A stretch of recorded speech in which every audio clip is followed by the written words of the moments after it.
Buenos tardes, amigos, amigas from Jocotepec. With a friend of mine. I've known him for a couple years. His name is Vic. He's from Vancouver, Canada. And he rode from North Chapala, from the Chapala Haciendas, all the way down here to Jocotepec on a manual bike. You can see it right there. And he's an avid biker. He bikes every day. And he really enjoys riding. We're going to talk a little bit about that. He's muy fuerte, too. Very strong. He's in pretty good shape, I'll tell you. You're still in great shape.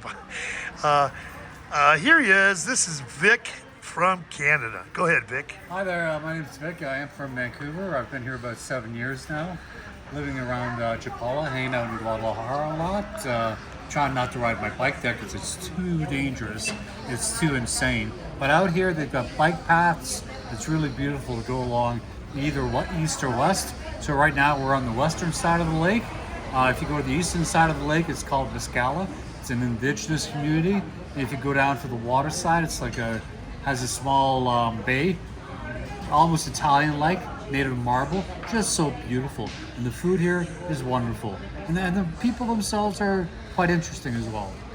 Yes, it is. And he rides his bike. You rode your bike to Mezcala, and we were talking earlier, and he even rode his bike on all the way from Chapala Haciendas to the south side of Lake Chapala. You want to tell us about that too? Yeah, I did that, and I rode for about 5 hours, and I called my dad. I told him I had a flat. Could he pick me up? So I took the air out of my tires. So when he got there, he says, "Come on, I'll take you home." I was too embarrassed to tell my dad I was wiped out. But yeah, it's a long ride going down. On the south side, there's very little, so it's just straight moving on. Yeah, and there are a lot of bike clubs, but you do yours solo. Do you go?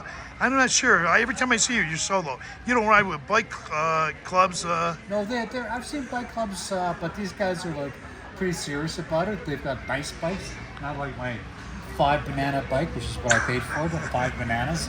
Great price. They would laugh me off. So and they're younger guys too, usually in their 30s. I'm 65, so I'm sort of past that competitive age. I'd say. Yeah, and they're racers too. They go fast. They're racers. They go up to Mezcala. When I go up there, take a ride up there, It's very competitive. and even on this side of the lake. Yeah.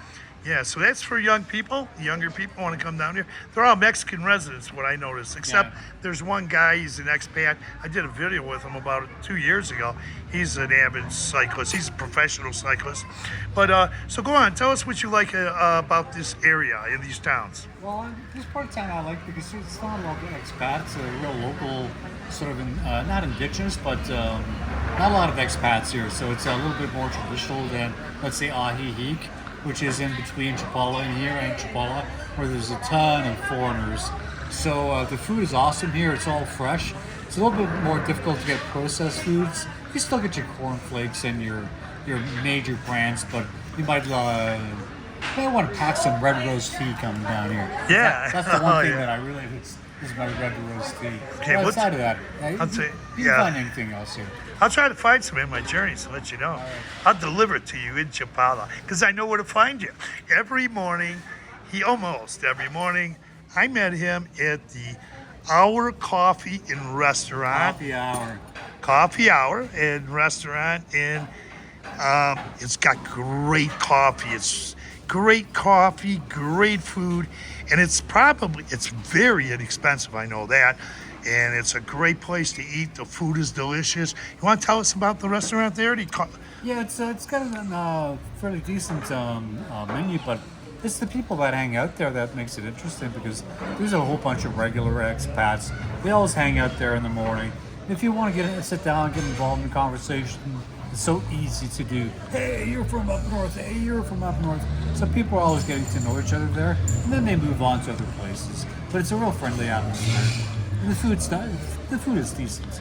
Yes, and if you want to go sit inside, it's air conditioned too. Absolutely. One of the very few air conditioned. And the funny thing is, in Mexico, we have summer, then we have spring.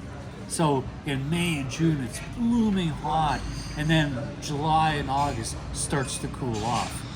We're in September now, and it gets into the high 70s, or you know, what's like 25 degrees Celsius, which is really awesome. It's very much like Vancouver in May here.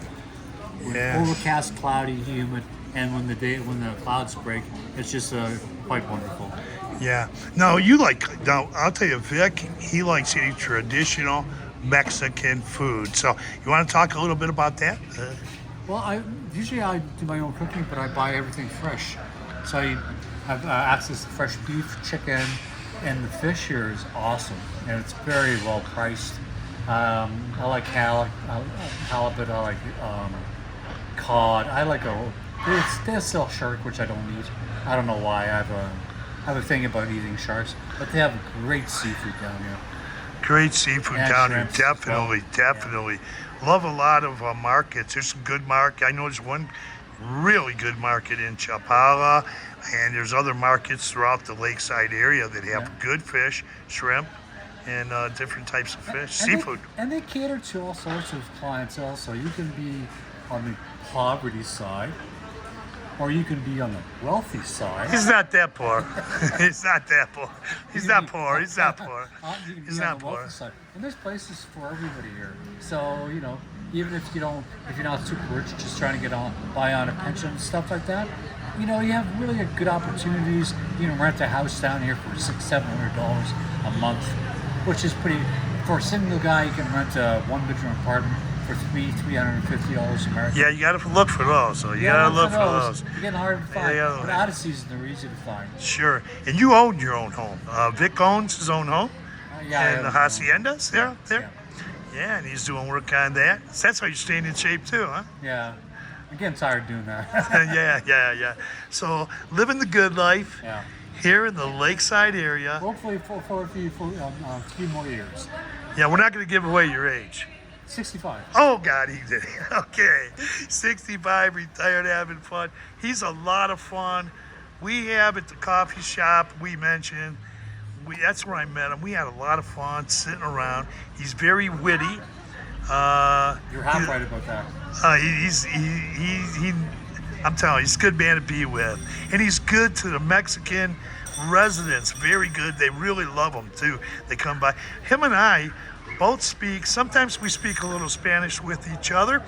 And then when the Mexican residents come over to the coffee shop and restaurant, we speak Spanish with the Mexican residents, and we really enjoy their company too. So it's a lot of fun. So learning some Spanish definitely helps, doesn't it? Well, it's the only way to communicate. It's like going to the United States and not knowing how to speak English.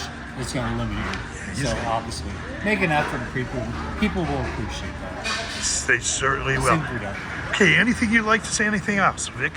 It's the first time I'm a film star. I'm assuming not the last. No. Okay.